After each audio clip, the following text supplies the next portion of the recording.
কড়াইতে তেল দিয়ে মাছগুলো ভালোভাবে ভেজে নেব। ভালোভাবে ভাজা হয়ে গেলে আমি এক এক করে উঠিয়ে নেব।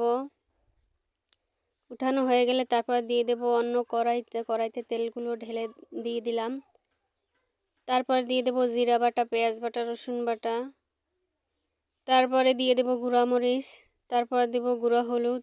আমি আমার প্রয়োজন মতো দিলাম। তারপর তেল কম হয়েছিল, তারপর আমি একটু তেল দিয়ে দিলাম। তারপর দিয়ে দিলাম লবণ।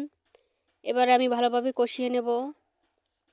এই যে আমার ভালোভাবে কষানো শেষ। এবারে আমি দুলগুলো ধুয়ে রেখেছিলাম, দুল আর আলু, সেগুলো এক এক করে দিয়ে দিলাম। দিয়ে ভালোভাবে কষিয়ে নেব।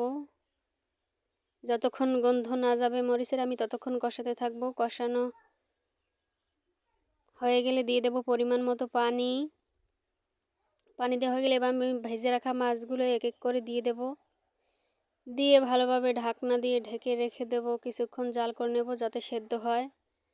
তারপর আমি একটু লাড়াচাড়া করে নেব যাতে কাঁচা না থাকে, তাই আমি লাড়াচাড়া করে নেব। তারপরে আবার ঢাকনা দিয়ে ঢেকে রাখবো। তারপরে কিছুক্ষণ পরে আমি আবার একটু লাড়াচাড়া করে নিলাম।